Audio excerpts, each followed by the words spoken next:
নমস্কার বন্ধুরা, আস্বাদের খোঁজে রান্নাঘরে আপনাদের স্বাগত জানাই। আজ আমি রান্না করব ঝিঙে দিয়ে আর আলু দিয়ে সবজি। তার জন্য ঝিঙে আমি এইভাবে কেটে নিয়েছি, দেখুন কেটে ধুয়ে রেখেছি। আলুও এইভাবে কেটে ধুয়ে রেখেছি। এর জন্য উপকরণ নিয়েছি সাদা সর্ষে, আদা, লঙ্কা, টক দই, ফোড়নের জন্য কালো জিরা আর হলুদ। আমি গ্যাস অন করব, তার মধ্যে এই লঙ্কা, আদা আর সর্ষেটা পেস্ট করে নেব। আমি গ্যাসটা অন করছি, গরম হতে হতে করা এটা আমার পেস্ট করা হয়ে যাবে। গ্যাসটা অন করে দিলাম। সর্ষে পেস্ট করার সময় আমি হলুদ দিয়ে দিলাম একটু, আর একটু নুন দিয়ে দিলাম। আমি সাদা সর্ষে ব্যবহার করি কারণ লাল সর্ষে আমার ঠিক সহ্য হয় না, গ্যাস অম্বল হয়, সেই জন্য আমি সবসময় সাদা সর্ষেটাই ইউজ করি। যাই হোক, আমি এখন এটা পেস্ট করে নেব। কড়াইটা গরম হোক, ততক্ষণ পেস্ট করে নিচ্ছি। আমার মশলাটা পেস্ট করা হয়ে গেছে। ছোটবেলা থেকেই শুনে এসেছি সর্ষে বাটার সময় একটু হলুদ নুন দিয়ে নিতে হয়। অবশ্য কালো সর্ষেটা নুন দেওয়া হয় যাতে তেতো না লাগে। আমি তো সাদা সর্ষেই ব্যবহার করি, তবুও একটা অভ্যেস, নুন হলুদ একটু দিয়ে নিই। কড়াই গরম হয়ে গেছে, তেল দিয়ে দিচ্ছি। সর্ষের তেল নিচ্ছি আমি। তেল গরম হয়ে গেছে, কাঁচা লঙ্কা দিলাম ফোড়নে আর কালো জিরা দিলাম।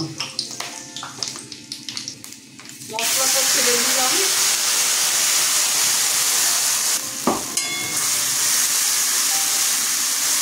হলুদ দিয়ে দিলাম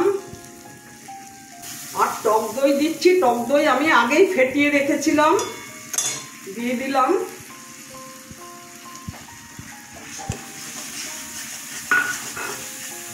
ভালো করে কষিয়ে আলু আর ঝিঙাটা এতে ছেড়ে দেব। মশলাটা কষানো হয়ে গেছে, আলু ছেড়ে দিচ্ছে।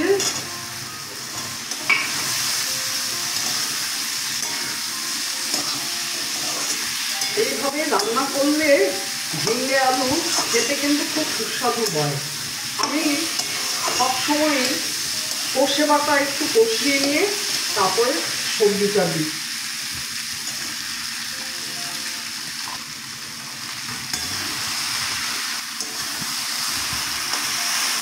স্বাদ মতো নুন দিয়ে দিলাম, স্বাদ মতো চিনি দিয়ে দিলাম।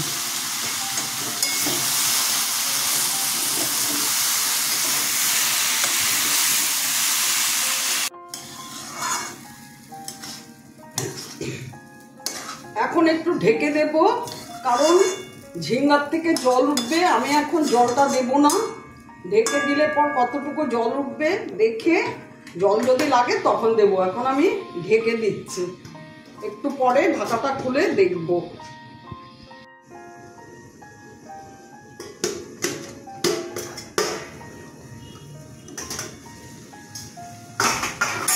দেখুন কতটা জল উঠেছে ঝিঙে থেকে, সেই জন্য আমি আর জল এখনো দিইনি। আর গ্যাসের ফ্লেমটা মিডিয়ামে দিয়ে রেখেছি।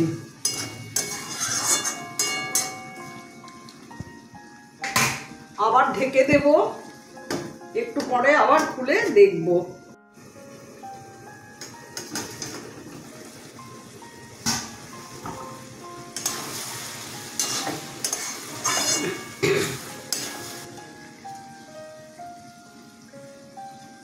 আলুটা এখনো সেদ্ধ হয়নি, আর তো হবে। আমি এতে কিন্তু আর জল দেব না, এই মিডিয়াম ফ্লেমে দেয়া রয়েছে। জল উঠে এটা সেদ্ধ হয়ে যাবে আলুটা। একটা কাঁচা লঙ্কা দিলাম, ধনে পাতা দিয়ে দিলাম,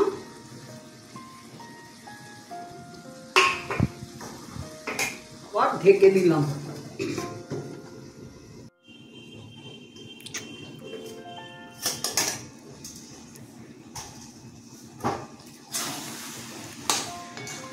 দেখুন আলাদা করে আর আমার জল দিতে হয়নি, মিডিয়াম ফ্লেমে দিয়ে রেখেছি।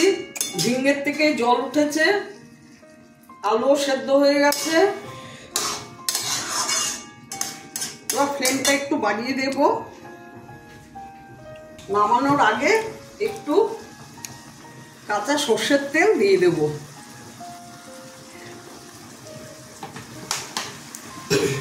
বন্ধুরা, আমার ভিডিওটা যদি আপনাদের ভালো লেগে থাকে প্লিজ একটা লাইক, শেয়ার ও অবশ্যই সাবস্ক্রাইব করে দেবেন, সাথে কমেন্টস দেবেন। আপনারা ভালো থাকুন, সুস্থ থাকুন, ধন্যবাদ। আমি এখন এটা নামিয়ে নেব। এটা হয়ে গেছে। 2 মিনিটের জন্য ঢেকে রেখে দেব, তারপর 2 মিনিট পরে ঢাকনাটা খুলে সার্ভ করে দেব। এখন গ্যাস অফ করে এটা ঢেকে রাখছি।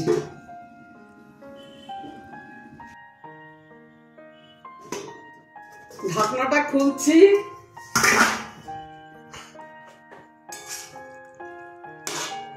এই দেখুন হয়ে গেছে এটা। আমি এখন সার্ভ করে দেব।